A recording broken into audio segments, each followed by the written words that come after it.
keenya maaf akkas ta'e? Maaf deqqinee boqochuu dadhabne? Nuu cubbuun goone dhugaa waaqayyooti biyya arabaa dhufuun keenya cubbuu miti. Hojjannee of jijjiirra. Maatii keenyaaf dabarsina, ofiif dabarsina inniiti malee cubbuu miti. Maaf akka cubbuutti nu ilaalu? Maaf kana nurratti dalagu? Abbaa warraan sirratti fuudhaa, ilmoo sirratti argataa. Qabeenya kee burjaajessaa yeroo ati galtomtuun jiru. Inni fira akkanatti birri sirratti liqeeffatee mana qabsiisee birri sirratti liqeeffata. Kaarta bilaanii kana yoo inni jijjiiruu danda'a yoo inni immoo isattan si beeka jechuu danda'a seerri harka jira waan ta'eef. Maaf kana ta'e carraan ijoollee biyya arabaa? Yaa obboloota kiyya dhaamsan isinii dhaaba. Amma wallaalummaa kiyya. Hojjadhaa. Dadhabaa. Birrii biyyatti hin ergiina. Harka keessanitti qabadhaa galaa. Lafa sin bitatiina. Maqaa kootiin naa bitaa sin jedhina. Maqaa keessaniin hin bitamu. Isa odeeffannoo isaa barbaadan aniyyuu ofii kiyyaa waa'ee maqaa kiyyaatiin bitaa jedhee waanan ta'eef viidiyoo biraatiin yoo sa'aatii argadhe deebi'een isinii dhufa. Maqaa kiyyaan naa bitiin jedhina. Maqaa keessan qofaan lafte as teessanii bitachuu hin dandeessan. Ulkulinnaa yeroo kennitan immoo jecha isaaniirraa tasa tokko dogoggortaniitu taanaan maqaa keessanitti isiniif hin jijjiirani. Waraqaticha fudhatanii cilim jechuu danda'u, gurguruus hin dandeessu, oma irratti gochuu hin dandeessati. Maaliif ulkulinnaa kennitee jirta waan ta'eef nama sana lama ta'a malee tasuma gochuu hin dandeessu. Kana beekuu qabdu. Kanaaf birrii keessan harkatti qabadhaa. Galaatii mana ijaarame bitadhaa. An dhaamsin isinii dhaabu dhaamsinni dhuma kanumadhaa. Viidiyoo biraatti nama deebinee nutti laayikii naa godhaa, sabiskiraaybii naa godhaa. Na jajjabeessa sa'aatii hin qabu garuu dhugaa rabbii dubbachuu fi darbee viidiyoo tokko isinii hojjechuu yaala. Waan baay'ee hojjechuu sammuun kiyya nan barbaada garuu sa'aatii hin qabu. Sabaatii waan hin qabne malee waan hedduu barumsa namaaf ta'u waan na mudate waan hiriyoota kiyya mudate keessaan naa barreessan nattaasaan isinii dabarsuun maaliif yoo jettan nama 100 keessaa nama na hordofu nama 10 yoo ta'e nama 10 keessaa namni tokkotti fayyadame naan na fayyada. Kanaaf turtii gaarii qaba.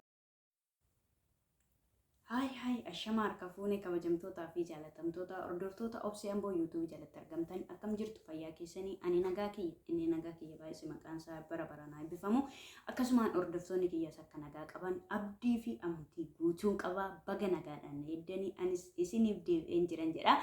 Haalli naaf hin mijannee viidiyoo hojjechuudhaaf sa'aatii hin qabu. Har'ayyuu akka carraagaan beektu Dubaay kanatti guyyaa qidaamee warra kaanii jimaata anki yemmuu qidaameedha. Akka carraa misaa nyaachuu deemanii hin beektu iddoo arganitti viidiyoo waraabuu namaaf hin eeyyamu. Viidiyoo dhiisaatii suura ka'uun hin eeyyamu biyya kana keessatti hin beektu. Kanaaf akka carraa daqiiquma 10 waan tokko waan obsana dhoowweef daqiiquma 5 maafan hordoftoota kiyyaaf hin dabarsu kan jedhamu icciitii kana duraanis hin beektu waan ta'eef warreen dursaa kaaftanii na hordofaa turtan kana hidheen isiniif dhufe jechuudha. Ammayyuu hojiin xumura garuu jedhuudhaan dhufe please warreen maatii naaf hin taane wantan isinii himu kana dhaggeeffachuudhaan dura laayikii fi sabiskiraayibii naa godhaa. Goddanyoota keessanii sheer godhaa. Waan namni irraa barata jedhee yaadu tokkoon isiniif qabadhee dhufee gurraaf safuu jechuudha bara kana keessa dhugaa rabbi dubbachuu baay'ee tokkichaan zagannaname baay'ee tokkicha aaree maafan aaree hojjettanii ana itti dadhabee anatu itti dadhabee abbaa warraa kiyya itti dadhabee kanaaf immoo wanta sana tokko yeroon akka yaadetti dhabu baay'ee tokkicha na aarse jechuudha dhugaa waaqa jiraataa dubbachuuf jechuudha. Mucayyoon ishiin ta'eef sun amma kiyya inaarre jechuudha. Hordoftoonni kiyya dursaa kaastanii viidiyoo kana viidiyoon asirratti isinii maxxansu kana ilaaltanii yoo jettan na hubachuu dandeessu jechuudha. Hordoftoonni kiyya dursa waggaa lamaan dursaa kaastanii na hordofaa turtani icciitii kanaa hin beektu waa'ee kanaa hin beektu jalqabaa kaasee gaafa jalqaba isaatii kaasee viidiyoo waraabee isinii maxxansa waanan tureef icciitii kana hunda isaa hin beektu jechuudha. Garuu warreen iddasii aaraa natti dabalamtanii maatii kiyya naaf taatanii na jajjabeessaa jirtanii akkasumaan wanti kun maaliidha yoo naan jettanii hana obboleettii keessan akkuma keessan siddatanyaan ture biyya gandaa keessatti hiriyaa kiyya tokkoof obbolaanshii obbolaa dubaraa waan hin qabneef obbolaa dubaraa hin qabdu maatiin ishii baadiyyaa irra jiraatu fagoo irra jiraatu na aasaa maasaa keessaa maallaqa waggaa 2 duraan hojjatte namoonni firrumti ishirraa nyaatee ture jechuudha. Mucayyoon kun iddasii deebitee mana namaatti Addis Ababaatti galtee jira. Baay'ee rakkattee jechuudha. Rakkattee diggaamee deebitee gara biyya ambaa kana deemte jechuudha. Sababa kanarraan kan ka'e walitti dhiyaannee icciitii ishee hunda natti odeeffatte yeroo jettu bakka achis dhaqxee deebitee iyyuu maallaqa ishii sana namarratti ergaa turte maallaqni sun tooraan akka hin jirre hin beekti. እና አኒ ሲለዩ ዝምዴዳን ጣራ ነመናዋና ጎዱን ቀቡ ኦቡሌቲ ሂንቀቡ ኦቡላናን ቀቡ ባዲያ ረጅሩ ኦፊሳኒቲ ፊዩ ያደ ሳኒቲን ኦፍ ደንዳኒ ጭራቹን ደንዳኒ ማቲን ኪየሞ ዋን አካሱባታኒ ገና ለፈ መጋላና ብተኒ ማንና ጃራ ምናምን ምቲ ምናምን ጀቴ አሶፍተ ቤቱ እና አኒሰቹማን ማለን ጀደን ሴተኒ ሃኒ ረኮ ሂንቀቡ አኒ ሲዱርሴ ዋናንጋሉፍ jedheen jechuudha. Ansi dursee waan hangaluuf lafa bitadhu amma lafa bitadhu garuun jedheen waadaadha. Lafa bitadhu mana irratti si ijaarsiseen otoo maatiin keen beekin fidee sapiraas godhee mana sanatti akka maatiin kee galan godhadhee waadaa galeef. Waadaa kan ammoo kan hin galee qobaa kiyya miti. Abbaa warraa kiyya eeyyamsiiseen mucayyoon tokko akkas naan jette baay'ee nama jansiiste yeroo sanaaf kaadhimaa kiyya ture jechuudha. Waadaa wayyoon galee narraa fudhattaa jedhee abbaa warraa kiyya eeyyamsiisee isukee rakkoo qabu minaamin naan jedhe jechuudha.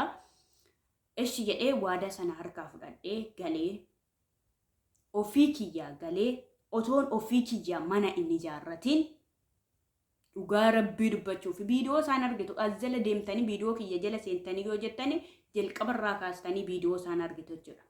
Ofii kiyyaa osoo mana ijaarratiin galee ji'oota muraasa ture mana shiidhaaf jalqabee ji'a 2 jedduutti mana xumuree fi hani jechuudha. Ofii kiyyaa abbaa warraa kiyya faana taane namatti binnee waan hundayyuu goonee otoo maatii ishee hin beekin mi'a mana keessaa binnee maatii ishee deemee waan diggifamee deemee baadiyyaarraa fidee idde ijaaramee xumurame maatii ishiitti fidee baadiyyaarraa manichatti galcha. Manichatti galchee ani harka keessaa fudhadheera. Maaliif waadaa kiyya xumureera waan ta'eef jechuudha. Viidiyoo isaa kutee asirra siniifan ilaaluu dandeessu jechuudha. Guutummaa viidiyoo isaa immoo barbaadani maqaa kiyya laga galtanii viidiyoo kan jedhu xuxxan asii ol scroll gootan guutummaa viidiyoo sana arguu dandeessu jechuudha. Jedheeni fidee maatiin sun itti galuu otuma keessa jiraatanuu ani bakka kala sirraa baheera. Maaliif waadaan kiyya waadaadha. Mana sana lafa bittuyyuu malee ijaaramee qilameen dibamee waan hundi ta'amee ji'a 2 jedduutti maatii ishee baadiyyaa fidee akka waadaa galeef itti galcheeran. Gaheen kiyya kana qofa waan ta'eef jechuudha. Innaa achi maaltu ta'ee an akka carraa biyya kanatti yeroon deebi'u oduu baay'ee xiqqoo ture. Wanta baay'ee nama gaddisiisu tokko dhagaye. Innis maaltu ta'e? Waraqanni ittiin bitame kuni eessuma ishee harka jira. Obboleessa haadha ishiitii harka jechuudha. Sinii galee obboleessa haadha ishiitii harka jira waraqanni kun. Maqaa eenyuutiin bitame? Maqaa haadha ishiitiin bitameera lafti kun. Jarreen sun lamaan immoo obbolaadha. Maatiin kun homaayyuu hin beekan. Maatii warra durii homaayyuu hin beekan akka warra ammaa miti jechuudha. Dhugaa rabbii dubbachuuf. Innaa maatii baadiyyaarraa dhufeedha. Homaa hin beekanii obbolaan ishiis homaayyuu hin beekanii jechuudha. Innaa otoo isaan mana kana keessa jiraachaa jiranuu maal godhan? Nama jechuun bineensa. Nama jechuun bakka yeeyyii dhugaa waaqa jiraata jechuudha. Namuma akkamittiin amantanii akka faana jiraataniyyuu an dhugaa waaqa jiraataati tasumayyuu an harka kiyya bitaa fi harka kiyya mirgaayyuu naman. Amma sa'aatii kana keessatti jechuudha. Innaa maaltu ta'e jesseetan otoo maatiin ishee mana sana keessa jiranuu waraqanni waan isaan harka jiruuf dhaqanii maqaa eessuma ishiitiitti jijjiirsisiisanii ofii isaaniitti jijjiiranii laficha jechuudha. Kaarta pilaanii itti baafatan. Kaarta pilaanii itti baafatanii maal godhan? Birritti liqeeffatanii makiinaa bitanii. Maal battu kanarraa?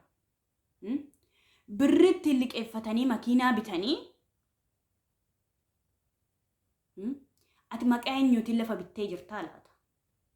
Maqaa keetiin bittee jirtamoo maqaa obboleessa keetiitiin bittee jirtamoo maqaa haadha keetiitiin bittee jirtamoo maqaa abbaa warraa keetiitiin bittee jirtamoo dafqi kee manni kee liqaa baankiin qabu jettee yaaddaan mannaa kana laaltu.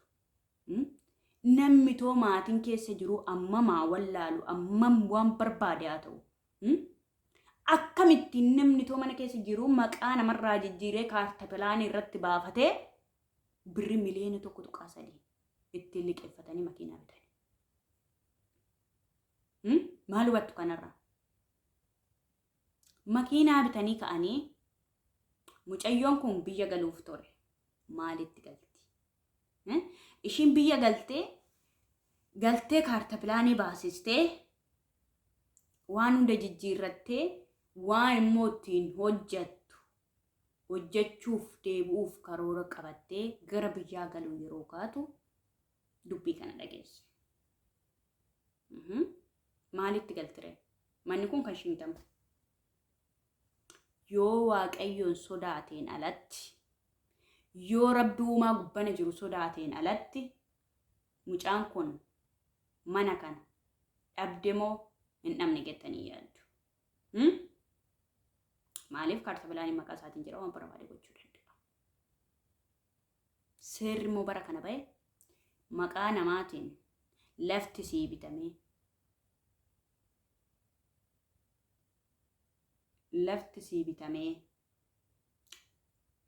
kana naa godhi jettee imaanaa kedhattee taanaan maallaqa sana argachuu dandeessa malee lafta sana mormitee irraa fudhachuu hin dandeessu jedha.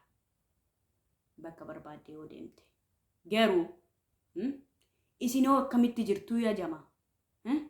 Dubara biyya Arabaa kana maaluma si'aniin an dhugaa waaqa jiraata baay'ee tokkicha naaree jechuudha. Baay'ee tokkicha haaree boo'e. Maaliif ishiin birriin addaa kennituyyuu malee yeroo kiyya fudhatee abbaa warraa kiyya hojii iskisee hojii kana kan hojjate ana. Annaa maaltu ta'e amma yeroo ishiin dhangala'ettu akkas ta'e. Kaarta pilaanii amma namichi sun birrii sana kan falee ofirraa fixotte kaarta pilaanii argachuu hin dandeessu. Isayyuu namichi sun sa'aatii waggaa 2 jidduutti birrii sana kan falee ofirraa fixu taanaan baankiin fudhata. Mana sanas lafa sanas harka duwwaatti fuudhu jechuudha. Waaqayyo bara kanaa keessa nu haa oolchu obboloota kiyya. Dhugaa waaqayyoo jechuuf bismii kiyya na gubate bakka garaachi kiyya na qaxxalamee dhugaa waaqayyoo jechuudha. Too durumaan birrumarraa nyaatanii jedhee baay'ee aaree garuu yoo waaqayyoon sodaate sirreefsaaf jedhee yaada. Ilma eessumaa jechuun eessuma toon ta'in amma fakkeenyaaf eessuma toon ta'in kan ittiin liqeeffate maqaa eessumaatiin haa ba'uyyuu malee ilma isaatu ittiin makiinaa bitate. Maal jettu kana? Otoo haati, otoo bulaan keessa jiranuu akkamitti bara kam ta'eetu namni bakka akkam ta'eetu yaani dudda duuba namaatiin deemee kaarta pilaanii manarratti baasisee birrii namarratti liqeeffata. Kanaaf amma waggaa 2 geessutti maqaa ishiitti jijjiirrachuu hin dandeessu waan ta'eef asumaan itti fuftee hojii ishiitti fuftee jechuudha. Baay'ee tokkichan gaddaan kan ofii kiyyaa haare akka ishiin gadditu waan hin barbaanneef callisee gabaabseen sii deebisa bakka rakkoo maal qaba. Yeroo galtee maqaa keetti jijjiirrachuu dandeessa. Amma immoo galiiniiti itti fufii hojjedhu. Kan biraa lafa bitadhu, mana ijaarradhu jedhee akkasittiin gorse. Maaliif hin cabdi mucayyoon kun saayikoo ishiin miidhama. Gisa meeqaffaa, gisa lammaffaatti deebi'ama jechuudha. Birriin baqannaa manaan itti dhufan. Obboloota kiyya mee isin akkam keessa jirtu mee? Eenyu manattanii eenyutti ergachaa jirtu mee?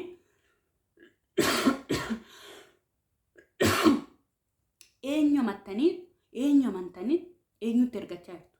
Abbaa warraadha. Abbaa warraa yoo jedhani abbaa warraan sanuu ta'e. Obboleessi yoo jedhani obboleessi bineensa ta'e. Ani waa'een carraa ijoollee biyya Arabaa dhugaa waaqa jiraata jechuuf baay'ee tokkicha na gaddisiisa. Baay'ee tokkicha maaf akkas ta'ee carraan keenya? Maaliif